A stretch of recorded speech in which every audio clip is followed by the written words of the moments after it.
Είναι εύκολο για τον προπονητή να έχει το διαμαντίδι, ας πούμε, και να λέει στους άλλους πρέπει να παίξουν άμυνα. Γιατί έχεις μπροστά σου τον καλύτερο παίχτη στην Ευρώπη, ο οποίος στην άμυνα ήταν. Εγώ δεν έχω δει καλύτερο περιφερειακό αμυντικό παίχτη. Τώρα βλέπεις ότι όλοι οι παίχτες προσπαθούν να είναι πολύ μακριά από το καλάθι. Να σουτάρουν απ' έξω. Όλοι να σουτάρουν και το παιχνίδι μέσα στη ρακέτα έχει χαθεί. Όλη η ουσία του μπάσκετ αυτή είναι. Έχω το γιο μου να με ρωτάει ακόμα για εκείνο το μάτσο πως κάρφωσε την μπάλα στο LeBron James. Δεν καταλάβαινα ότι έρχεται κάποιος μετά στο βίντεο, είδα και εγώ ότι ήρθε τόσο κοντά. Και βέβαια όταν την πήρα την μπάλα ήξερα ότι ήταν πολύ πίσω. Καλώς ήρθες στο Crossover Show. Είμαι ο Περικλής Σαμαράς και μαζί θα μιλάμε για το άθλημα που γουστάρουμε με ανθρώπους που θαυμάζουμε. Καλώς ήρθατε σε άλλο ένα Crossover Show. Είμαι ο Περικλής Σαμαράς και έχω την ιδιαίτερη χαρά να φιλοξενούμε σήμερα έναν φίλο και συνεργάτη, τον Νίκο τον Χατζιβρέτα. Νίκο, καλώς ήρθες. Καλώς σας βρήκα. Χαίρομαι πολύ που είσαι εδώ μαζί μας σήμερα. Να συζητήσουμε τα μπασκετικά μας. Έχουμε να πούμε πολλά.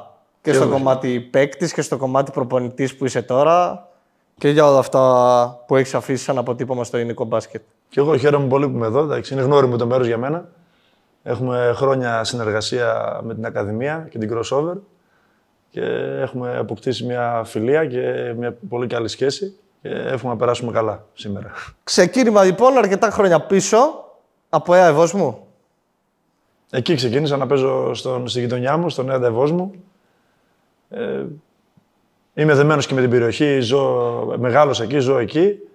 Έκανες το γήπεδο εκεί. Ο ΕΑΣ εμένα μου έδωσε πάρα πολλά εφόδια σαν αθλητή και σαν άνθρωπο. Οι άνθρωποι εκείνης της εποχής είχαν τον ρομαντισμό και την αγάπη για το άθλημα και έτσι κι εμείς και εγώ μπορούσα να αναπτυχθώ μέσα από την ομάδα, να εξελιχθώ και σαν προσωπικότητα και σαν αθλητής και να μπορούσα να κάνω τα όνειρά μου πραγματικότητα. Πάντα να επισημάνουμε πόσο σημαντικό είναι το άθλημα ομαδικό και οι παίχτες εξελίσσονται και αναδεικνύονται μέσα από τις ομάδες. Μόνος του κανένας δεν μπορεί να το κάνει, γιατί στην εποχή αυτή αυτό έχει ξεχαστεί πολύ. Υπάρχουν άλλα πρότυπα σήμερα. Θα τα πούμε αργότερα αυτά. Απλά θέλω να σταθώ στο ότι σε εκείνη την εποχή ένα παιδί κατάφερε παίζοντας στη Γάμα Εθνική να πάρει μεταγραφή στην επαγγελματική κατηγορία, στον Ηρακλή τότε, σε μια ομάδα αρκετά δυνατή με πολύ κόσμο. Και δεν ξέρω κατά πόσο αυτό είναι εφικτό σήμερα. Ένα παιδί από μια κατηγορία όπως είναι η Γάμα Εθνική ή ακόμα και η Β' θα πω σήμερα. Και το λέω αυτό για να τονίσω πώς έχουν αλλάξει μπασκετικά οι εποχές. Ένα παιδί τότε από τη Γάμα Εθνική μπόρεσε να σταθεί σε μια επαγγελματική ομάδα. Θα γινόταν αυτό εφικτό σήμερα? Έχουν αλλάξει πολλοί ομάδες. Το πώς προσεγγίζουν οι ομάδες, το τι σημαίνει ομάδα δηλαδή. Την παλιά εποχή αυτές οι ομάδες της γειτονιάς, όπως ήταν ο Έοντας Ευόσμου, όπως ήταν και πολλές άλλες ομάδες στην περιοχή μας εδώ, και σε όλη την Ελλάδα, ήταν αφοσιωμένοι στο να δουλεύουν με τα ανεπτυξιακά τμήματα και η μεγάλη τους χαρά των ανθρώπων εκεί, γιατί αγαπούσαν τον μπάσκετ, ήταν να βλέπουν παιδιά μέσα από την ομάδα να μπορούν να στελεχώνουν το αντρικό τους τμήμα και να υπάρχει αυτή η νεανική άβρα των ομάδων με φιλοδοξίες, γιατί μόνο έτσι μπορεί να προχωρήσει μια ομάδα. Έχει σταματήσει αυτό από τις ομάδες. Οι παράγοντες όλοι πλέον το βλέπουν τελείως διαφορετικά. Θέλουν κάτι πολύ γρήγορο και εύκολο. Δεν κάθονται να δουλέψουν σε βάθος και να έχουν την υπομονή που χρειάζεται να κάνουν μια νεανική ομάδα. Και έτσι δεν μπορεί να υπάρχει και η ανάδειξη των παικτών μέσα από αυτές τις ομάδες. Το άλλο μετά έχει να κάνει φυσικά και με τα ίδια τα παιδιά που έχει αλλάξει η νοοτροπία. Πλέον πολύ εύκολα τα παιδιά ξεμυαλίζονται, να το πω έτσι απλά, και χάνουν το στόχο από πολύ νωρίς και έτσι αλλάζουν πολύ εύκολα ομάδες. Και έτσι και για τις ομάδες μπορεί κάποια στιγμή να βαρεθεί ο παράγοντας που θέλει να ασχοληθεί πολύ ενεργά με το θέμα ανάπτυξη και να πει ρε παιδιά, τι να το κάνω, αφού ό,τι και να κάνω τα παιδιά θα φύγουν, θα πάρουν τα μυαλά τους αέρα ή κάποιος θα τους δώσει τα μηνύματα αυτά που χρειάζονται για να πάρουν τα μυαλά τους αέρα και θα φύγουν από την ομάδα για να πάνε σε μια άλλη. Θα σταθώ στο αναπτυξιακό μετά. Θέλω να ξεκινήσω από κάτι που είπες, ότι από εκείνη την εποχή υπήρχε το όραμα και υπήρχαν άνθρωποι να βάλουν νεαρά παιδιά να παίξουν. Σήμερα είναι τέτοια η πίεση του αποτελέσματος που δεν επιτρέπει στις ομάδες, και δεν θα μιλήσω τόσο για τους παράγοντες, θα μιλήσω για το κομμάτι προπονητές, να επενδύσουν σε νέα παιδιά, να δώσουν την ευκαιρία σε νέα παιδιά να παίξουν. Παρατηρείτε το φαινόμενο ότι είναι ένα νεαρό παιδί, θα μπει σε αγώνες που η διαφορά είναι μεγάλη, σε αγώνες που θα μπει για 2 λεπτά στο τέλος να παίξει μια άμυνα, μια επίθεση, χωρίς να του δοθεί η ευκαιρία να μπει και να δείξει τι μπορεί να κάνει. Το να μπει το παιδί να δείξει τι να κάνει, πρέπει να υπάρχει ένα σύστημα πίσω που δουλεύει ώστε να μπει το παιδί και να είναι έτοιμο. Αυτό έχει να κάνει με το πώς δουλεύετε το μίνι, πώς δουλεύετε οι παμπέδες, πώς πάνε στο παιδικό. Ενώ σε αυτές τις ηλικίες πρέπει να τα παιδιά να ετοιμάζονται μέσα από αυτή τη διαδικασία, ώστε στα 17 τους και στα 16, στα 17, στα 18 το πολύ να είναι έτοιμοι να παίζουν σε ένα πολύ καλό επίπεδο, σε ένα ανδρικό επίπεδο. Και λέω εγώ 16-17 γιατί εκεί ένας πολύ καλός παίκτης που μπορεί να παίξει παραπάνω και να σε παίξει ψηλό επίπεδο σε αυτές τις ηλικίες, στις Β' εθνική ή στη Γ' εθνική πρέπει να πρωταγωνιστεί. Κοίτα, δεν θα σταθώ στο φαινόμενο Ντόνσιτς, γιατί αυτός είναι ένας ο οποίος στα 16 του μπορεί να πήρε Ευρωλίγκα με τη Ρεάλ. Αλλά παρατηρείται ότι στην Ευρώπη πολύ συχνά σύλλογοι θα επενδύσουν σε νέα παιδιά στην ηλικία που ανέφερες. Ταυτόχρονα όμως στην Ελλάδα έχουμε να δούμε παιδιά αυτής της ηλικίας, 17, 18, 19, να πρωταγωνιστούν. Πρέπει να πάμε αρκετά χρόνια πίσω για να το δούμε αυτό. Οφείλεται στους πολλούς ξένους, οφείλεται στην υποδομή, οφείλεται στην πρωτοβουλία του προπονητή να επενδύσει σε ένα τέτοιο παιδί. Νομίζω έχει να κάνει πάρα πολύ με την ομάδα, την οτροπία της ομάδας και τη φιλοσοφία. Παράδειγμα, εγώ από τον Νέα Ντεβόζ μου στα 20 πήγα στον Ηράκλειο. Δεν βιάστηκα να φύγω στα 16-17. Όχι ότι βιάστηκα, εντάξει, δεν υπήρχε και ο χώρο. Ήμουνα στην ομάδα, πηγαίναμε καλά, εγώ εξελισσόμουν. 20 χρόνων έφυγα και πήγα στον Ηράκλειο, στην Α1. Αλλά ο Ηράκλειος είχε τότε μια νοοτροπία σαν ομάδα και είχε ανθρώπους στη διοίκηση οι οποίοι είχαν αυτό το όραμα, ρε παιδί μου, να φτιάξουν έναν ελληνικό κορμό από νέα παιδιά, από ταλαντούχα, να τους δώσουν το βήμα, την εμπιστοσύνη να δείξουν αυτά τα παιδιά ώστε να αναπτυχθούν. Αυτό λείπει από τις ομάδες, η φιλοσοφία αυτή, ότι ρε παιδί μου, να έχουμε την ομάδα, είμαστε αυτοί που είμαστε, αλλά μέσα από αυτή την ομάδα μας θα χτίσουμε ένα κορμό που θα μπορέσουμε να πατήσουμε πάνω σε αυτόν για να μπορούμε να εξελιχθούμε σαν ομάδα. Και να έχουμε και μια ταυτότητα, ρε παιδί μου, ότι είμαστε μια ομάδα που πρωταγωνιστεί σε υψηλό επίπεδο, αλλά η φιλοσοφία μας είναι να παίζουν και νέοι παίχτες. Γιατί νομίζω ότι είναι και πολύ ευχάριστο για τις ομάδες αυτό και έτσι μπορεί να γίνει και παραγωγικό το ελληνικό μπάσκετ. Λείπει αυτό δηλαδή. Πώς ήταν για τον Νίκο 20 χρόνων να βρεθεί σε ένα επαγγελματικό περιβάλλον με απαιτήσεις, με ξένους παίκτες, με επαγγελματίες? Πίστευα στη δουλειά μου, στη δουλειά που έκανα μέσα από την ομάδα, αλλά και μόνος. Είχα μεγάλη θέληση και πείσμα και εργατικότητα. Και είχα πολλές παραστάσεις. Ήμουν στην ομάδα από μικρό παιδί, από 14 χρονών, έπαιζα στο αντρικό τμήμα. Η ομάδα πάντα είχε ανόδους και είχε υψηλούς στόχους στα πρωταθλήματα που μετήχε. Έπαιζα Β' τοπικό, Α' τοπικό, Γ' εθνική, πάντα πρωταγωνιστούσαμε και πάντα εγώ ήμουν ο παίκτης της ομάδας που βασιζόταν η ομάδα. Άρα και είχα πολλά παιχνίδια και πολλές παραστάσεις. Όταν πήγα στον Ηρακλή, σίγουρα το επίπεδο ήταν ψηλότερο, αλλά είχα πολλές παραστάσεις στο να μπω μέσα και να είμαι έτοιμος να ανταπεξέλθω στις συνθήκες ενός αγώνα, γιατί είχα μεγάλη εμπειρία. Είχα πολλά παιχνίδια στην πλάτη μου. Και όταν πήγα εκεί, φυσικά πάλεψα κάθε μέρα, δούλεψα πολύ για να μπορώ να είμαι ανταγωνιστικός και να μου δοθεί ευκαιρία. Και εγώ ήμουν τυχερός, στην ατυχία της ομάδας να κάνει μια κακή σεζόν και να πει ο coach κάτι πρέπει να κάνω για να σώσουμε ίσως τη χρονιά. Και έτσι με εμένα και τον Λάζαρο Παπαδόπουλο μας έβαλαν στη φωτιά. Μας έβαλαν πεντάδα στην πρώτη αγωνιστική του δευτέρου γύρου με τη Δάφνη, αν θυμάμαι καλά. Και κάναμε ένα εξαιρετικό παιχνίδι, κερδίσαμε και από εκεί και πέρα έγινα βασικό στην ομάδα από εκείνη τη στιγμή, από το δεύτερο γύρο και μετά. Δεν είναι να σου δοθεί απλά η ευκαιρία όμως, είναι να ανταπεξέλθεις και σε αυτό που κάνεις. Και είπες κάτι πριν ότι. Ήμουν έτοιμος να το κάνω. Θέλει σκληρή δουλειά, θέλει αφοσίωση. Ναι. Πιστεύεις, επειδή ασχολείσαι και με νέα παιδιά. Παραστάσεις. Το ένα παιδί τώρα στα 18, όταν τελειώνει το εφηβικό, δεν είναι άντρας, δεν έχει παίξει αντρικό μπάσκετ. Έχει παίξει σε αναπτυξιακά τμήματα. Τα παιδιά πρέπει να παίζουν από μικρή ηλικία. Λέμε καλοί παίκτες, αυτοί που μπορούν να είναι καλοί. Δεν μπορούν να παίζουν όλοι.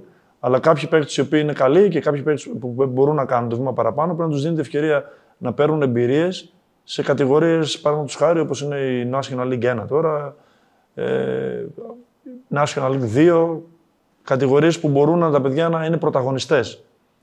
Γιατί πολλοί μπορεί να λένε να παίζουν στην Elite League αλλά το θέμα δεν είναι να είσαι απλά σε μια ομάδα και να έχεις ένα ρόλο 10 λεπτό ή 5 λεπτό. Το θέμα είναι να είσαι σε μια ομάδα και να πρωταγωνιστείς και μέσα από την ομάδα που πρωταγωνιστεί και έχει στόχους, δεν είναι μια ομάδα που είναι στη σφαλιάρα και χάνει συνέχεια. Μέσα από αυτήν την ομάδα έτσι εξελίσσεσαι και δυναμώνεις και όταν σου δοθεί ευκαιρία στα 19 ή στα 20, γιατί πρέπει να έχεις υπομονή, υπάρχει μεγάλος ανταγωνισμός, να μπεις σε μια ομάδα υψηλού επίπεδου και να πάρεις την ευκαιρία σου. Θα είσαι έτοιμος να το κάνεις. Μπορούν να καταλάβουν τα παιδιά. Συγγνώμη που πάω τώρα στο τέλος, αλλά πάει η συζήτηση. Μπορούν να καταλάβουν τα παιδιά σήμερα ότι όταν τελειώσω το εφηβικό, δεν είναι απαραίτητο ότι θα πάω στον Παναθηναϊκό, στον Ολυμπιακό, στον Προμηθέα, στον Άρη, αλλά μπορώ βήμα-βήμα να πάω National League 1, να πάω Elite League και να βρεθώ να παίζω το μεγάλο. Έτσι πρέπει να είναι. Πρέπει να κάνουν τα βήματα σωστά και να έχουν υπομονή. Το μεγάλο πρόβλημα είναι ότι δεν υπάρχουν αυτές οι ομάδες που θα το κάνουν. Οι ομάδες βασίζονται σε μεγάλο βαθμό σε έμπειρους παίχτες, ακόμα και σε αυτές τις κατηγορίες. Και όταν πάει ένας νέος παίχτης να μπει σε αυτή την ομάδα, δεν μπορεί να παίξει με τον τρόπο που παίζει ένας παίχτης που έχει παίξει 500 παιχνίδια. Είναι λογικό. Και άμα του ζητηθεί αυτό από την ομάδα, δηλαδή να πάει σε ένα αργό τέμπο, να μπορεί να διαβάζει τις φάσεις και να παίζει το παιχνίδι, ο παίκτης αυτός δεν θα το κάνει τόσο καλά όσο το κάνει ένας έμπειρος. Γι' αυτό πρέπει να υπάρχουν οι ομάδες, οι οποίες η φιλοσοφία τους είναι ώστε να δουλεύουν πολύ, να μην είναι οι προπονήσεις συντηρητικές για τους έμπειρους παίκτες, να δουλεύουν σε μεγάλη ένταση και το παιχνίδι τους να είναι σε υψηλό ρυθμό, ώστε να μπορεί ένας νέος παίκτης μέσα από αυτό και να πρωταγωνιστεί αλλά και να εξελιχθεί. Δεν υπάρχουν αυτές οι ομάδες, αλήθεια είναι. Ο Νίκος, γιατί δεν μιλάει ποτέ για τον εαυτό του, θα το πω εγώ, ήταν ο πρώτος Έλληνας σκόρερ σε επαγγελματική κατηγορία μετά τον Νίκο Γκάλι. Τα τελευταία χρονιά του Γκάλι ήταν το 90-91.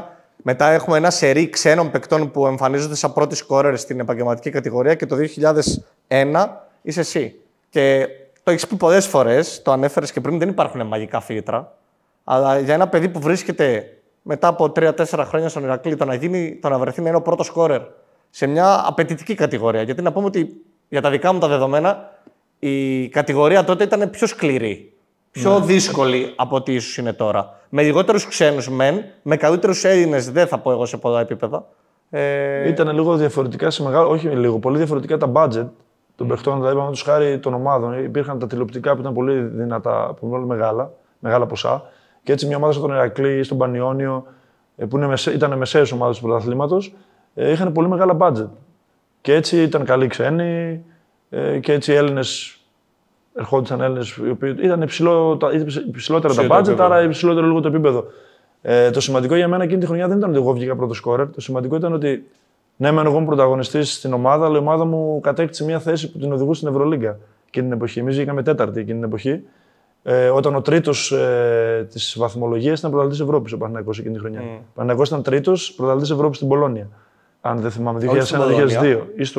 Ναι, το 2. Στην Πολώνια. Η ΑΕΚ ήταν πρώτη. Σωστά. Πήρε το πρωτάθλημα η ΑΕΚ. Εμείς είχαμε χάσει τον ημιτελικό από την ΑΕΚ. Θέλω να πω ότι δεν είναι σημαντικό να βγεις πρώτο σκόρερ, γιατί εντάξει, άμα είσαι σε μια ομάδα που έχει πολλές προσπάθειες και η ομάδα δεν είναι τόσο δυνατή και ένας παίκτης έχει ικανότητα, μπορεί να το κάνει. Αλλά για μένα σημαντικό ήταν ότι εγώ ναι, ήμουν πρώτο σκόρερ, αλλά η ομάδα μου πρωταγωνίστησε. Η ομάδα μου πήρε την ίσο στην Ευρωλίγκα, βγήκε τέταρτη σε ένα πολύ δυνατό πρωτάθλημα, ήταν ο τρίτος στην πρωταθλητής Ευρώπης.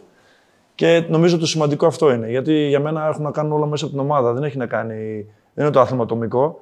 Και αν ένα παίκτης έχει μια διάκριση σε ψηλό επίπεδο μαζί με την ομάδα του, ανεβαίνει κατευθείαν και η διάκριση που έχει. Συμφωνείς ότι σήμερα στο παιχνίδι υπάρχει περισσότερο ένας εναντίον ενός και περισσότερη ελευθερία από ό,τι υπήρχε τότε?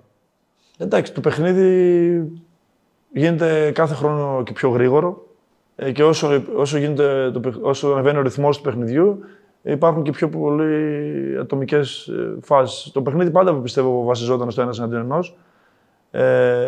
Βέβαια τα παλιότερα χρόνια με το χρόνο που ήταν σε μεγαλύτερες επιθέσεις υπήρχε πιο αργές επιθέσεις. Μεγαλύτερη κίνηση, περισσότερες συμμετοχή παικτών. Απλά τώρα γίνεται πιο γρήγορο, πιο up-tempo και σίγουρα η ικανότητα στο ένας εναντίον ενός πάντα ήταν που ξεχώριζε τον μπάσκετ. Το ξέρουμε ότι η ατομική ικανότητα των παιχτών σίγουρα στο τέλος ήταν αυτή που έκανε και τη διαφορά. Σίγουρα η ομαδική λειτουργία, αλλά και η ατομική ικανότητα πάντα είναι ένα σημαντικό κομμάτι του παιχνιδιού. Δηλαδή, θυμάμαι παίχτες όπως ήταν ο Αλφόνσο Φόρντ, ο Μίτσελ Βίκινς, σκόρερ ολκής που την έβαζαν με όποιο τρόπο ήθελαν. Αλλά δεν σου δίναν την αίσθηση ότι θα κρατούσαν την μπάλα όλη την επίθεση, ότι θα έπρεπε απαραίτητα να περάσει μόνο από αυτούς. Θεωρούσες ότι οι υπόλοιποι παίχτες συμμετείχαν. Δεν σου λέω ότι δεν θα έπαιρναν τις περισσότερες προσπάθειες, θα τις έπαιρναν σίγουρα. Αλλά και οι υπόλοιποι συμμετείχαν σε όλο αυτό που μετά έχει να κάνει με την ομάδα. Ο Μίτσελ Βίκινς, παραδείγματος χάρη, ήταν σε μια ομάδα που ήταν ομάδα που ήθελε να σωθεί. Και σίγουρα το Sporting που είχε πολλές επιθέσεις. Ήταν μονοπόλιο σχεδόν. Ναι. Ο Φόρντ όμως, όταν έπαιζε στο Περιστέρι ή στον Ολυμπιακό, που ήταν ομάδες υψηλού επίπεδου, εντάξει, είχαν και πολύ καλές ομάδες. Άρα δεν είχε αυτό το μονοπόλιο στην επίθεση, γιατί ήταν και ομάδες υψηλότερου επίπεδου. Λογικό είναι. Στον Ηρακλή έχεις, για να κλείσω το κεφάλαιο Ηρακλής, έχεις έναν από τους αγαπημένους μου παίκτες, ο οποίος είχε ίσως για μένα μία από τις καλύτερες crossover στην Ευρώπη. Byron Dickens. Ναι. Byron Dickens, πολύ μεγάλος παίκτης. Εμείς είχαμε την τύχη να τον έχουμε συμπαίκτη με τον coach του Σάκοτα τότε, με τον Byron Dickens και Buck Johnson. Μην ξεχνάμε τον Buck Johnson. Είχαν ένα πολύ υψηλό επίπεδο δίδυμο παιχτών. Εμείς οι πιο νέοι που ήμασταν δίπλα σε αυτούς ήταν σημαντικό να έχεις τέτοιους παίκτες. Και όντως ο Ντίγκινς ήταν ένας εκπληκτικός παίκτης, θεαματικός παίκτης. Και η crossover του ήταν ένα χαρακτηριστικό στο παιχνίδι του που ήταν εντυπωσιακό και γενικά το ταλέντο του. Και πολλά πράγματα, γιατί ήταν και συμπαίκτης με τον Διαμαντίδη, πολλά πράγματα προσπαθούσε και ο Διαμαντίδης να μιμηθεί. Και την crossover αυτή του Ντίγκινς την έκανε. Το άνοιγμα του χεριού να βγάλει την μπάλα μακριά. Και στο post παιχνίδι ο Ντίγκινς ήταν εξαιρετικός και ο Διαμαντίδης πολλά πράγματα πήρε στο post παιχνίδι από τον Ντίγκινς. Νομίζω έτσι. Στο βάθος του χρόνου στην καριέρα του, νομίζω ότι του βοήθησε σε πολλά κομμάτια. Εξαιρετικός παίκτης και καλός χαρακτήρας όσον αφορά σαν άνθρωπος. Τελειώνει το κεφάλαιο Ηρακλής, βρίσκεσαι στη Τζεσεκά. Νομίζω ότι τα μεγέθη ήταν πολύ διαφορετικά. Βρίσκεσαι από το ελληνικό πρωτάθλημα και τον Ηρακλή σε μία από τις υπερδυνάμεις της Ευρώπης. Εγώ στον Ηρακλή ζούσα το όνειρό μου σαν παίχτης.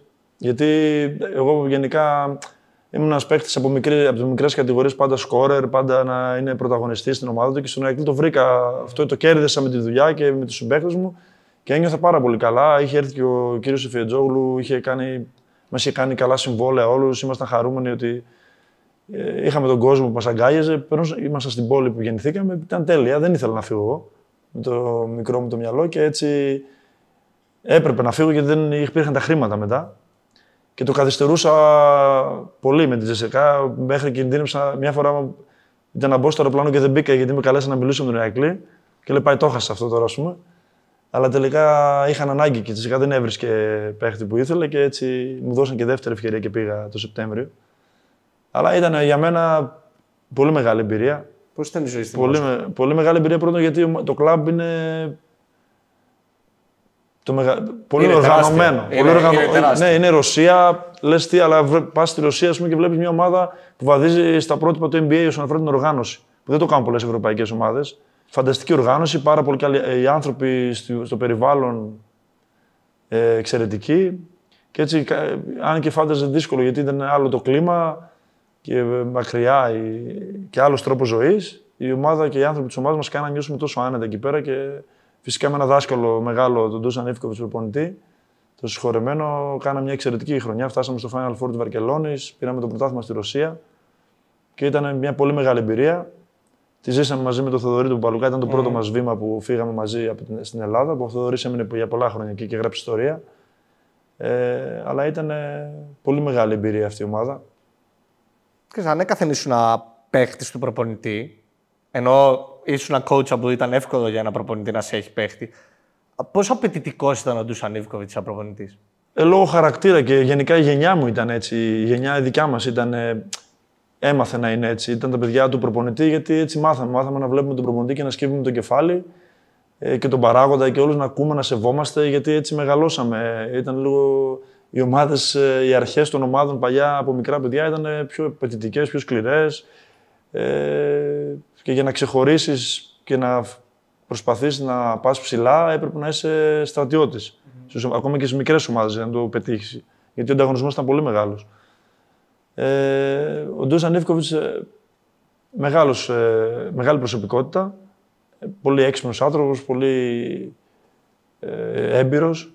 Ένα χρόνο ήμουνα μαζί του. Εντάξει, ήταν απαιτητικός, ήταν σκληρός όταν έπρεπε, κρατούσε την ομάδα σε εγρήγορση, είχε τους ρόλους πολύ καλά μέσα στην ομάδα, όλοι ξέραν τι πρέπει να κάνουν και ήταν μια πολύ δυνατή ομάδα. Και από εκεί βρίσκεσαι στον Παναθηναϊκό του Ζέλικο Ομπράντοβιτς. Νομίζω αυτός είναι ο πιο απαιτητικός και επιδραστικός οπονητής που μπορεί να. Ναι. Είναι ο πιο απαιτητικός. Ακόμα και μεταξύ. Γιατί δεν μπορεί να αποφύγω τη σύγκριση. Εγώ τον coach τον Ίβκοβιτς τον είχα ένα χρόνο. Τον έζησα ένα χρόνο. Αλλά αυτό που βρήκα μπροστά μου στον Παναθηναϊκό ήταν ανεπανάληπτο. Όσον αφορά πώς είχα μάθει να παίζω, ας πούμε, και πώς είχα μάθει ο προπονητής να παρεμβαίνει στο παιχνίδι του παίχτη της ομάδος. Είναι διαφορετικοί οι δυο τους. Υπήρξαν κουμπάρι, υπήρξαν βοηθός και προπονητής. Όσο μπορώ να συγκρίνω ένα τέτοιο μέγεθος, Ίβκοβιτς, ο Ομπράντοβιτς, τον Ίβκοβιτς τον είχα ένα χρόνο. Όσο μπορώ να σου συγκρίνω αυτό, αυτό που έζησα εγώ με τον Ομπράντοβιτς δεν το έχω ξαναζήσει. Δεν ξέρω κι άλλοι μπορεί να το λένε. Πραγματικά 6 χρόνια ήμουνα. Τι είναι αυτό που τον κάνει τόσο διαφορετικό? Όλο αυτό που έζησα σαν παίκτης. Ο Ομπράντοβιτς είναι δάσκαλος πρώτον στο μπάσκετ. Και αυτό το μεγάλο του χάρισμα είναι ότι. Και η μεγάλη του επιμονή πάνω σε αυτό που θέλει να κάνει είναι ότι προσπαθεί να κάνει τους παίχτες να σκέφτονται μέσα στο γήπεδο όπως σκέφτεται αυτός. Και αυτό είναι δύσκολο, γιατί αυτό είναι καθημερινότητα. Πρέπει να είσαι εκεί συνέχεια, ώστε να είσαι πιεστικός, να είσαι απαιτητικός, να διορθώνεις στη λεπτομέρεια. Και είναι πολύ δύσκολο, γιατί έχεις να κάνεις με παίχτες που έχουν μια πορεία, είναι όλες εθνικές, παίζουν σε εθνική της χώρας τους. Πρέπει να τους βάλεις να δεχθούν μικρούς ρόλους. Πρέπει να βάλουν το εγώ κάτω ώστε να γίνει ομάδα δυνατή. Αυτό δεν είναι εύκολο να το κάνεις, αλλήμονο. Στα 10 χρόνια που ασχολήθηκα με την προπονητική, κατάλαβα ότι όλοι οι άνθρωποι αυτού του χώρου έχουν επηρεαστεί λίγο ή πολύ από κάποιον άλλον προπονητή. Είδα ανθρώπους οι οποίοι ήταν επηρεασμένοι από τον Ιωαννίδη, είδα ανθρώπους οι οποίοι ήταν επηρεασμένοι από τους παλιότερους ή πιο μεγάλοι ηλικιακά, Ματθαίου κτλ. Είδα ανθρώπους και βλέπω ακόμα οι οποίοι είναι επηρεασμένοι από το μοντέλο Ομπράντοβιτς. Και όταν λέω μοντέλο, μένω στη φιλοσοφία του pick and roll, των αποστάσεων και όλα αυτά. Αλλά μπορεί αυτό το μοντέλο να εξυπηρετηθεί και να ακολουθηθεί όταν δεν υπάρχει αυτό που ανέφερες, ότι ο προπονητής μαθαίνει τους παίχτες να σκέφτονται όπως αυτός. Αυτό είναι το σημαντικό. Τα plays, το τι παίζει μια ομάδα, τώρα είναι όλα γνωστά, όλοι τα βλέπουν, δεν είναι σημαντικό. Το σημαντικό είναι ο ρυθμός, η ταχύτητα που τα κάνεις αυτά, οι αποστάσεις και οι λεπτομέρειες, το πώς θα χρησιμοποιήσεις, πώς θα δεις την άμυνα, τι κάνει η άμυνα, πώς θα πρέπει να λειτουργήσω εγώ για να παίξω το παιχνίδι. Και αυτό είναι θέμα του προπονητή. Πώς θα βάλει τον παίκτη στη διαδικασία να σκεφτεί. Εγώ πήγα στον Παναθηναϊκό στα 26, έπαιζα με το ένστικτο σαν παίκτη. Δεν έπαιζα με αυτό που παίζαμε εκεί. Έπαιζα με το ένστικτο, σαν αυτό που μάθαμε να παίζουμε. Σίγουρα είχαμε τις πληροφορίες των προπονητών, τις διορθώσεις, ναι, αλλά όχι σε αυτό το επίπεδο που θα έπρεπε κάθε φάση να σκέφτεσαι το πώς η ομάδα θα βρει τον ελεύθερο παίχτη, στην άμυνα το πώς από πού θα βοηθήσεις, από ποιον, πώς. Όλο αυτό έχει να κάνει μετά με τις λεπτομέρειες στο να μάθεις να σκέφτεσαι γρήγορα μέσα στο παιχνίδι και να γίνουν όλα αυτοματοποιημένα. Ο Ομπράντοβιτς, έχοντας τον απόλυτο έλεγχο της ομάδας μας, δεν θα ξεχάσω ποτέ τη φάση με το time out μέσα στη Μάλαγα, που το παίζουν τώρα στο YouTube πολλές φορές με το τρίποντο του Διαμαντίδη, που δείχνει η κάμερα τον Ομπράντοβιτς να δείχνει το play και μετά μπαίνουν οι παίχτες και το ακολουθούν κατά γράμμα με την μπάσα του Καλάθι στο φτερό, με το flare screen του Τσαρτσαρί και το τρίποντο του Διαμαντίδη. Και όλοι εντυπωσιάζονται από το πώς οι παίχτες ακολούθησαν κατά γράμμα τις εντολές του προπονητή. Παρόλο που όλοι ήταν μεγάλα ονόματα, οποιοδήποτε θα μπορούσε να έχει βγει από το πλάνο και να κάνει κάτι δικό του. Τι ήταν όμως αυτό που ανάγκαζε εντός εισαγωγικών τους παίχτες να ακολουθούν τις οδηγίες του Ομπράντοβιτς κατά γράμμα? Ήταν η καθημερινότητα, ήταν πιεστικός. Εγώ θυμάμαι ένα time out, τώρα μου ήρθε στο μυαλό, γιατί είπες time out. Και παίζαμε στο Sporting και εμείς, εύκολο ήταν το παιχνίδι. Δεν θυμάμαι ποια ήταν ομάδα, αλλά ήταν ελληνικό πρωτάθλημα και δεν ήταν δύσκολο παιχνίδι. Και πήρε time out και την ώρα που παίρνει time out και πάει να δείξει, γυρίζει και βλέπει τους παίκτες να κοιτάνε την κερκίδα. Κάποιους από τους παίκτες να κοιτάνε την κερκίδα. Πέταξε το πινακάκι, δεν μίλησε ξανά, μας έβαλε μέσα. Και μετά, όταν τελείωσε το μάτς, άρχισε να φωνάζει και να λέει πόσο σημαντικό είναι να είστε συγκεντρωμένοι, να ακούτε τι λέμε, δεν έχει σημασία με ποιο παίζουμε, το σκορ και όλα αυτά. Και η καθημερινότητα αυτή που σε κάνει να είσαι συγκεντρωμένος. Και ένα άλλο περιστατικό πάνω σε αυτό είναι ότι παίζαμε τη χρονιά που η ομάδα πήρε το Triple Crown το 2007. Παίζουμε στην Πάτρα δεύτερη αγωνιστική με την Ολυμπιάδα Πατρών και χάνουμε. Το μάτς αυτό χάσαμε.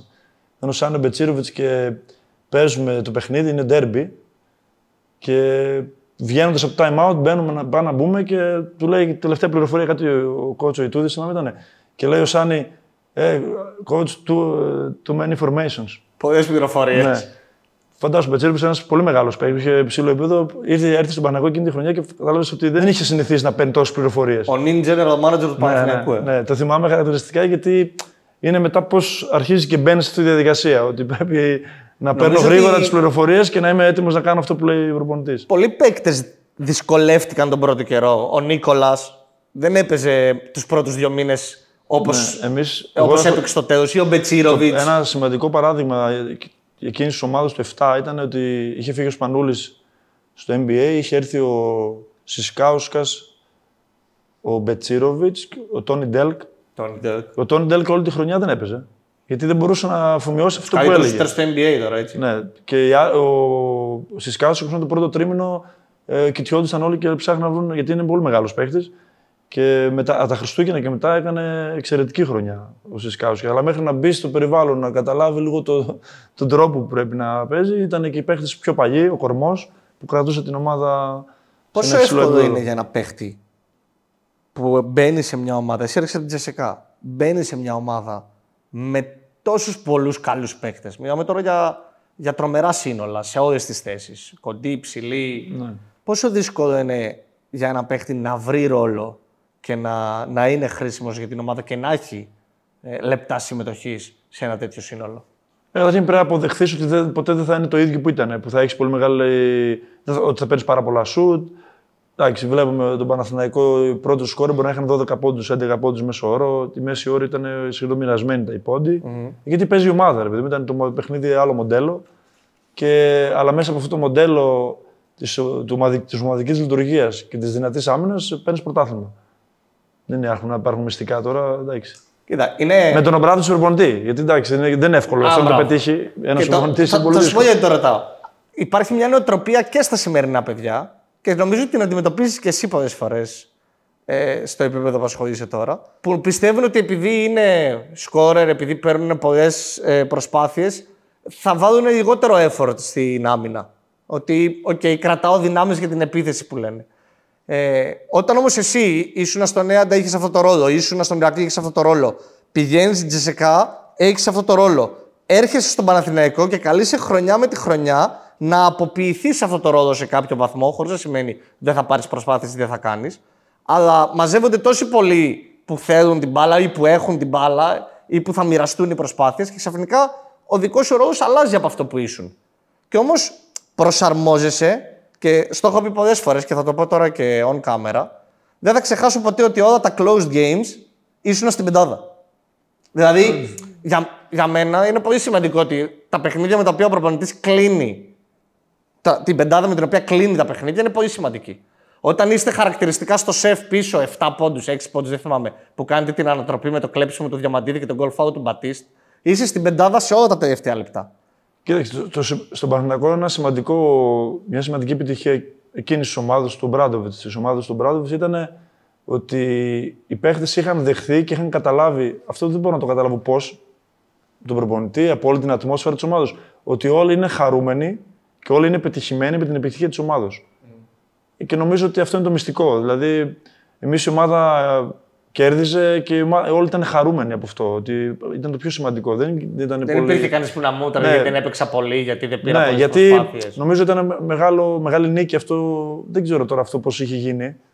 Μπορεί να είναι σίγουρα του προπονητή, αλλά σίγουρα και όλες τις ομάδες η λειτουργία αυτή. Ότι είχαν δεχθεί όλοι οι παίκτες και τους είχε γίνει βίωμα ότι εμείς ζούμε με την επιτυχία της ομάδας. Δεν ζούμε με τα στατιστικά ή με το αν ένας παίκτης παίξει περισσότερο ή λιγότερο. Όταν κέρδιζε η ομάδα ήταν όλα πολύ καλά. Εσύ όμως, όταν δεν κέρδιζε, βέβαια χαμός γινόταν, αλλά εντάξει. Ενώ υπήρχε μεγάλη πίεση και πολλή προπόνηση. Δεν θα σταθώ στο ότι καλέστηκες να πάρεις λιγότερες προσπάθειες από ό,τι μπορεί να έπαιρνες σε προηγούμενες ομάδες. Θα σταθώ όμως ότι σε εκείνες τις ομάδες του Παναθηναϊκού, με πολλούς τίτλους, με πολλές διακρίσεις κτλ., ήσουν ίσως, αν όχι ο καλύτερος, ένας από τους καλύτερους περιφερειακούς αμυντικούς. Με ρόλο πολλές φορές να μαρκάρεις τον καλύτερο επιτιθέμενο παίκτη της αντίπαλης ομάδας. Και λέω ότι πώς γίνεται να αλλάξει το mindset ένας παίχτης και από εκεί που ήσουν scorer σε τόσες ομάδες που έπαιξες, να επιβιώνεις στο υψηλότερο επίπεδο, όντας ένας από τους καλύτερους αμυντικούς στη θέση σου. Εγώ έπρεπε κάτι να κάνω για να επιβιώσω σε αυτήν την ομάδα. Πρέπει να κάνω κάτι για να είμαι χρήσιμος και να επιβιώσω σε αυτήν την ομάδα. Αυτή είναι η πραγματικότητα. Εγώ ήθελα να είμαι στην καλύτερη ομάδα. Είχα τους φίλους μου εκεί, τους καλύτερους συμπαίκτες. Το μεγαλύτερο προπονητή και εγώ έπρεπε να κάνω κάτι για να είμαι χρήσιμος και να μείνω σε αυτήν την ομάδα. Ό,τι και να λες και ό,τι και να φαντάζεσαι για τον εαυτό σου δεν υπησχύει, γιατί σαν άνθρωπος έχω ένα στόχο. Περνούσα πολύ ωραία, είχα τους φίλους μου, που το περιβάλλον της ομάδας ήταν εξαιρετικό και έπρεπε να κάνω κάτι για να είμαι στην ομάδα χρήσιμος. Και αυτό έπρεπε να κάνω και αυτό θα έκανα. Και αυτή είναι η ουσία των πράγματος. Και όταν λες για μικρά παιδιά που πρέπει να είναι απαιτητικοί οι προπονητές σε όλα τα επίπεδα, το παιδί όταν θα πάει να παίξει υψηλότερο επίπεδο θα πρέπει να παίξει από την άμυνα. Κανένα παιδί δεν μπήκε, εκτός από το λέμε τον Ντόνσιτς που ναι, και από την επίθεση στα 17 ήταν MVP, λέω. Δεν ξέρω. πρέπει να κερδίσεις τον χρόνο σου. Μέσα από την άμυνα θα το κερδίσεις, μέσα από τη δύναμη που θα δώσει στην ομάδα και σιγά σιγά θα αναπτυχθείς επιθετικά. Νομίζω όμως ότι ξεκινάει από τον προπονητή. Γιατί όταν ο προπονητής θα κάνει τα στραβά μάτια στον καλύτερο επιτιθέμενό του, που θα τον περνάνε συνεχώς, που θα τρώει το ένα καλάθι μετά από το άλλο, αλλά επειδή είναι ο καλός μου σουτέρ, ο καλός μου σκόρερ, θα κάνω τα στραβά μάτια και θα του δώσω και την επόμενη μπάλα στην επίθεση. Συμβάλλω στο να δημιουργήσει αυτή την οτροπία. Σίγουρα, ναι. Στον Παναθηναϊκό εμείς είχαμε την τύχη να έχουμε τον καλύτερο παίχτη στην Ευρώπη που ήταν ο καλύτερος αμυντικός. Άρα είναι εύκολο για τον προπονητή να έχει το Διαμαντίδη, ας πούμε, και να λέει στους άλλους πρέπει να παίξουμε άμυνα. Γιατί έχεις μπροστά σου τον καλύτερο παίχτη στην Ευρώπη, ο οποίος στην άμυνα ήταν. Εγώ δεν έχω δει καλύτερο περιφερειακό αμυντικό παίχτη. Δεν έχω. Τόσα χρόνια παρακολουθούμε μπάσκετ. Τέτοιο αμυντικό παίχτη δεν έχω ξαναδεί στην Ευρώπη. Πες μου γιατί και παράδειγμα, γιατί μου έχει μείνει και αυτό με τον Μπράντο, όταν αλλάζαμε στα pick and roll και έπαιζε ο Διαμαντίδης με πεντάρι, έλεγε δεν θα πηγαίνει να βοηθήσει κανένας. Γιατί συνήθως όταν υπάρχει το mismatch και πάει το 5 μέσα, με γκάρ. Λογικά κλείνουν οι άλλοι να βοηθήσουν. Με το Διαμαντίδη ήταν τόσο υψηλό επίπεδο, το υψηλό επίπεδο άμυνας που έπαιζε, που με το πεντάρι το αντίπαλο δεν έπαιζε ένας-ένας. Είχε όμως και Μάικ Μπατίστη να κυνηγάει τον κοντό έξω που δεν τον περνούσε ποτέ. Ναι, αλλά θέλω να σου πω ότι για ένα γκάρ τώρα να παίζει πεντάρια ένας εντός. Εντάξει, είναι. Πες μου, ανέφερα Μάικ Μπατίστη. Πες μου πώς αυτό το παιδί κατάφερε να έρθει ως τριάρι και να καθιερωθεί ως ο καλύτερος σέντερ στην Ευρώπη. Με τον Μπατίστη μαζί πήγαμε. Την ίδια χρονιά πήγαμε στον Παναθηναϊκό και ήμασταν και πρώτο χρόνο στο ίδιο δωμάτιο. Εντάξει, το παιδί έκανε ό,τι κάνουν όλοι οι παίκτες εκεί στην ομάδα. Προσαρμόστηκε με αυτό που του ζητούσε ο προπονητής. Ήθελε πολύ να είναι στην ομάδα. Του άρεσε η ομάδα, είχε πολύ καλό κλίμα η ομάδα και πολύ καλά παιδιά. Του άρεσε η ζωή εκεί και έπρεπε και αυτός να προσαρμοστεί και να κάνει αυτά που του έλεγε για να. Αλλά από τριάρι. Και όντως έκανε μια τεράστια καριέρα στην Ευρώπη, γιατί εμπιστεύτηκε και ακολούθησε κατά γράμμα αυτό που του έλεγε ο προπονητής. Ενώ ήρθε από το NBA με ένα σοβαρό τραυματισμό σαν τριάρι και εξελίχθηκε στο πιο σύγχρονο πεντάρι στην Ευρώπη. Δεν θυμάμαι αν έχω δει καλύτερα hedge out στην άμυνα pick and roll του Μπατίστη. Χαμήλωνε και σε κατέβαζε, σε έβγαζε μέχρι το κέντρο. Και οι επιστροφές του ήταν. Φοβερός αθλητής. Απίστευτος. Και πολύ καλό παιδί, γιατί είναι σημαντικό το να μπει να είσαι σε μια τέτοια ομάδα. Πρέπει να είσαι. Ο χαρακτήρας σου να ταιριάζει με το σύνολο. Ήταν εξαιρετική η προσωπικότητα. Και αυτό που είπες, ότι άλλαξε όλο το παιχνίδι και έγινε ένας από τους καλύτερους έντερ στην Ευρώπη. Το λέω αυτό γιατί πολλές φορές νέα παιδιά σήμερα χρειάζεται να κάνουν κάτι διαφορετικό για να παίξουν υψηλότερο επίπεδο. Και απλά δεν βάζουν τον εαυτό τους σε αυτή τη λογική. Ότι ξέρεις κάτι, πρέπει να κάνω και κάτι άλλο για να παίξω σε υψηλότερο επίπεδο. Τώρα, πρώτον, είναι θέμα προπονητή σε πολύ μεγάλο βαθμό. Αλλά τώρα έχει χαθεί το παιχνίδι του Μπατίστη, ήταν 2-3 και μέσα στη ρακέτα τους έτρωγε όλους. Τώρα βλέπεις ότι όλοι οι παίχτες προσπαθούν να είναι πολύ μακριά το καλάθι. Ναι, να σουτάρουν απ' έξω. Όλοι να σουτάρουν και το παιχνίδι μέσα στη ρακέτα έχει χαθεί σε μεγάλο βαθμό. Που όλη η ουσία του μπάσκετ αυτή είναι. Δηλαδή, πώς εκεί θα γίνεις κυρίαρχος. Άμα γίνεις εκεί κυρίαρχος και έχεις και το άλλο, αλλάζει το θέμα. Σωστό. Αλλά άμα δεν έχεις αυτό, το άλλο είναι προβλέψιμο. Κεφάλαιο εθνική ομάδα. Ευρωμπάσκετ 2005. Δεν θα ρωτήσω ποιο ήταν το συστατικό της επιτυχίας. Νομίζω ήταν ξεκάθαρο στον τρόπο που παίζατε ότι ήσασταν πολύ καλά μεταξύ σας, ακόμα και αν υπήρχαν πολλοί παίκτες ονόματα εκείνη την εποχή. Θα σταθώ όμως λίγο στο 2006. Εκείνο το περιβόητο παιχνίδι με την Team USA. Ναι. Τι να πω, η ομάδα αυτή είναι παράδειγμα για μένα. Είναι παράδειγμα προς όλους πώς μπορεί να πάει το μπάσκετ μπροστά. Είναι παράδειγμα οι παίχτες και ο προπονητής φυσικά, που ήταν μεγάλη έμπνευση για όλους μας, γιατί είναι το παιδικό μας πρότυπο, το είχαμε μπροστά μας. Ένα από τα παιδικά, τώρα το 87 είναι και σήμερα ημέρα. Πρέπει να γίνει παράδειγμα για την οτροπία των παιχτών. Τώρα είπες μεγάλα ονόματα. Άμα ερχόσουν στην προπόνηση ή ήσουν στο περιβάλλον, δεν θα καταλάβαινε ότι αυτοί όλοι είναι μεγάλα ονόματα. Όλοι θυσίαζαν τον εαυτό τους. Γιατί ήταν παιδιά χαμηλών τόνων που μέσα από τη δουλειά κάθε μέρα προσπαθούσαν και κυνηγούσαν τον όνειρά τους. Και όντως κάναν πολύ μεγάλη καριέρα, αλλά ήταν παιδιά της δουλειάς, του προπονητή, χωρίς σταριλίκι και ύφος. Πολλή δουλειά και πολύ καλές σχέσεις μεταξύ των παιχτών. Είναι ένα παράδειγμα πως με χαμηλούς τόνους, με καλή νοοτροπία, πού μπορείς να φτάσεις. Γιατί δεν ήταν οι παίχτες τώρα με τα τρελά προσόντα. Εντάξει, ήταν. Τα προσόντα ήταν καθημερινά. Καθημερινά αθλητικά προσόντα. Αλλά η δύναμη της θέλησης, η νοοτροπία. Τώρα για ονόματα όπως Σπανούλης, Διαμαντίδης, Παπαλουκάς, για παίκτες τώρα. Όλοι. Ντικούδης, Παπαδόπουλος. Για όλα τα παιδιά. Ζήσεις για όλους αυτούς. Εγώ το γιο μου να με ρωτάει ακόμα για εκείνο το μάτσο πως κάρφωσε την μπάλα στο LeBron James. Δεν ξέρω αν εκείνη την ώρα που εξηγήσει τον λογαριασμό. Ξέρεις ότι έρχεται ο LeBron James. Γενικά, άμα ήμουν μόνο κάρφωνα. Άμα έφευγε κάρφωνα, ήταν γιατί. Εμείς στην τηλεόραση βλέπουμε τον LeBron James να έρχεται από πίσω. Δεν καταλάβαινα ότι έρχεται κάποιο. Μετά στο βίντεο είδα και εγώ ότι ήρθε τόσο κοντά. Και βέβαια όταν την πήρα την μπάλα ήξερα ότι ήταν πολύ πίσω. Τώρα με 2 βήματα με έφτασε. Αλλά εντάξει, τυχερός ήμουν και δεν πρόλαβα. Τελικά σε εκείνο το τελικό με την Ισπανία τι έγινε? Ήταν το περιβόητο πνευματικό άδειασμα από τον ημιτελικό? Ήταν το ότι έλειπε ο Γκαζόλ και αυτό δημιούργησε? Εμείς κερδίσαμε μια ομάδα που. Εντάξει, δεν είναι τώρα και το ελληνικό μπάσκετ να κερδίσει την Αμερική σε ημιτελικό παγκοσμίου. Εντάξει, είναι κάτι. Πώς να το πω, δηλαδή. Επίτευγμα. Ναι. Μετά από αυτό, ας πούμε, σίγουρα έφυγε η συγκέντρωση, η μεγάλη συγκέντρωση. Σίγουρα μπορεί και να υπήρχε λίγο πιο χαλαρότητα, αλλά είχαμε απέναντί μας μια ιστορική ομάδα. Ναι, σίγουρα. Είχαμε απέναντι μια ομάδα, έγραψε ιστορία. Ήταν εξαιρετική ομάδα. Εξαιρετική ομάδα, εξαιρετική. Είχαν και αυτή την απώλεια που σίγουρα τους πείσμωσε και τους ένωσε περισσότερο.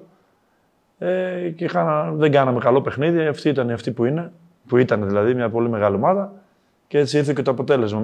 Είναι πολύ πιο απλό από ό,τι μπορούμε να φανταζόμαστε δηλαδή. Τώρα έχεις ξεκινήσει την Ακαδημία της 10 και ήδη έχουν διαγραφεί πολλές επιτυχίες τα τελευταία χρόνια σε όλα τα επίπεδα, παιδικά, εφηβικά. Ήδη παίκτες έχουν βγει. Ο Αλέξανδρος Σαμοντούροφ είναι ήδη στον Παναθηναϊκό εδώ και χρόνια. Ο Δευτέρης Ολιοτόπουλος τελείωσε φέτος, θα πάει στην Αμερική στο St. John's και στον coach, στον Πιτίνο και άλλα παιδιά που έπαιξαν ή θα παίξουν σε χαμηλότερες κατηγορίες. Η ερώτησή μου είναι, προπονητής σε μικρά παιδιά ή προπονητής σε επαγγελματικό επίπεδο? Εντάξει, αυτό είναι μεράκι τώρα. Εγώ πάντα παίζοντας και μπάσκετ και έλεγα τι θα κάνω αργότερα, πάντα αυτό είχα στο μυαλό μου. Και αυτό όταν ήμουν στο Νέα και έπαιζα, μας βάζαν να βοηθάμε στις ακαδημίες. Όταν ήμουν 16, να βοηθάμε τους προπονητές εκεί και να είμαστε σαν βοηθοί. Και από τότε μου άρεσε αυτό και στο μυαλό μου πάντα είχα να το κάνω. Τώρα από εκεί και πέρα το πώς το έκανα δεν είναι εύκολο γιατί ξέρω τον εαυτό μου και μάλιστα πριν κάνω οτιδήποτε με τον μπάσκετ, γιατί είχα σταματήσει και με το που σταμάτησα ασχολήθηκα εγώ με το αναπτυξιακά το 2011.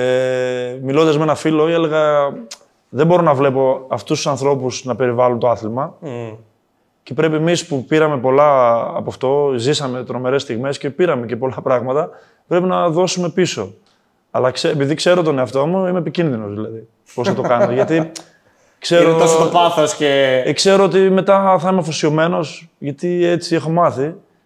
Και από το 2011 αυτό κάνω. Με μεγάλη αφοσίωση, πολλές ώρες. Εσύ με έχεις δει και από κοντά. Πολλές ώρες. Μεγάλη αγάπη. Η ομάδα μας, εγώ προσωπικά και η ομάδα είμαστε και τυχεροί, γιατί δεν ξέρω τώρα αν η τύχη είναι και με τους δυνατούς και με αυτούς που δουλεύουν. Μας έχουν πάει πάρα πολύ καλά. Ήρθαν και πολλά αποτελέσματα, ας πούμε, και παιδιά που εξελίχθηκαν μέσα από την ομάδα. Και αυτό μας δίνει σίγουρα και φτερά. Θα μπορούσε να υπάρχει η ίδια προσπάθεια, με λιγότερες επιτυχίες. Και αυτό θα είναι το σημαντικό, να συνεχίζουμε δυνατοί, ας πούμε. Εντάξει, είναι πολύ δύσκολο το αναπτυξιακό μπάσκετ. Το να το κάνεις όπως πρέπει είναι δύσκολο. Το να το κάνεις για να το κάνεις, όλα τα πράγματα είναι εύκολα. Θα μπορούσες να κάνεις και διακοπές και 2 μήνες. Εδώ δεν υπάρχουν διακοπές. Πρέπει να είσαι συνέχεια δίπλα στα παιδιά. Τα παιδιά εξελίσσονται μέσα από τις ομάδες. Δεν μπορείς να αφήνεις τα παιδιά το καλοκαίρι να φεύγουν 2 μήνες. Πρέπει να είσαι συνέχεια δίπλα τους. Πρέπει να τους παίρνεις τηλέφωνο να πάνε προπόνηση, γιατί είναι εύκολο να μην πάνε. Πλέον πρέπει να πηγαίνεις στο αμάξι από κάτω να τους λες: έλα, θα σε φέρω εγώ. Γιατί αυτά κάνανε για μας. Εγώ έτσι μεγάλωσα. Οι ομάδες παλιά έτσι κάνανε. Δεν αφήναν ένα παιδί που είχε ταλέντο ή είχε μια προοπτική να τον αφήσουν να πηγαίνει διακοπές και να κάθεται. Πήγαιναν και τον παίρναν στο σπίτι. Έτσι βγαίνανε οι παίχτες παλιά, με τον ρομαντισμό και την τρέλα. Αυτό χρειάζεται. Αυτό προσπαθούμε να κάνουμε στην ομάδα. Και αυτό θα συνεχίσουμε να κάνουμε. Δεν είναι εύκολο, αλλά είναι επίπονο, αλλά μόνο έτσι γίνεται. Η δουλειά σωστή αυτή είναι. Κλείνοντας αυτό το επεισόδιο, αν θα μπορούσες να πεις ένα πράγμα σε όσα νεαρά παιδιά μας βλέπουν ή σε όσους νεαρούς προπονητές μας βλέπουν και θέλουν να ασχοληθούν σε υψηλό επίπεδο και να φτάσουν σε υψηλό επίπεδο, Τι θα ήταν αυτό που θα τους οδηγήσει?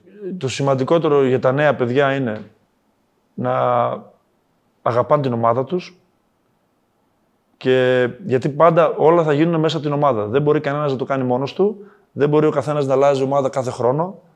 Δεν του αρέσει κάτι εκεί, το προπονητής του είπε αυτό, θα πάω εκεί. Αυτός είναι χαμένος από χέρι. Πρέπει να δυναμώσει ο ρόλος της ομάδας και του προπονητή στο σύγχρονο αθλητισμό. Να γίνει όπως παλιά, να υπάρχει μεγαλύτερο σεβασμό στον προπονητή και στην ομάδα, γιατί όλα μέσα από εκεί γίνονται. Και στους προπονητές, φυσικά, για να το κερδίσουν αυτό που κάποτε υπήρχε, πρέπει να δουλέψουν πραγματικά, να δουλέψουν χωρίς να κοιτάνε την ώρα, χωρίς να κοιτάνε την ημερομηνία, το Σαββατοκύριακο. Να δώσουν και την ψυχή τους σε αυτό που αγαπάνε και μόνο έτσι μπορούν να πάρουν πολλά πίσω μετά. Αλλιώς δεν μπορούν να κάνουν κάτι άλλο και σίγουρα είμαι πολύ τυχερός να ξεκίνησα να βρω τους κατάλληλους προπονητές που θα δω πώς γίνεται η δουλειά σωστά. Γιατί το να είσαι παίκτης και να πας να γίνεις προπονητής, όλοι μπορούν να το κάνουν και να πούνε ναι, είμαι προπονητής, αλλά πρέπει να καταλάβουν ότι δεν ξέρουν τίποτα. Και ότι πρέπει να δουν τον Δημήτρη τον Νικολαίδη που είδα εγώ ή τον Ιωσήφ τον Νικολαίδη που ακόμα και είμαι και συνεργάτης, να κάτσουν δίπλα με έμπειρους ανθρώπους οι οποίοι έχουν μεγάλη πείρα σε αυτό που κάνουν, να μάθουν, για να μπορέσουν να γίνουν προπονητές. Δεν μπορούμε να γίνουμε από παίχτες μία μέρα στην άλλη προπονητής. Πρέπει να δουλέψουμε, να ακούσουμε, να μάθουμε, να διαβάσουμε και να ασχοληθούμε με αυτό που αγαπάμε. Νίκο, μπορώ να κάτσω να μιλάω μαζί σου για ώρες για μπάσκετμπολ. Έχουμε για κάθε καλεσμένο ένα καθιερωμένο δωράκι από το e-shop της Crossover Brand. Έτσι φέραμε ένα και για σένα. Σε ευχαριστώ πάρα πολύ. Εγώ ευχαριστώ και εύχομαι για την Crossover να πηγαίνουν όλα καλά. Ευχαριστώ γιατί πολύ. Εσύ, σαν ιδρυτής της Crossover, είσαι πολύ μπασκετικός. Είναι μια μπασκετική εταιρεία και το μπάσκετ χρειάζεται, ακόμα και σε αυτό το επίπεδο, χρειάζεται ανθρώπους οι οποίοι σκέφτονται το μπάσκετ. Ευχαριστώ πολύ. Να είστε καλά.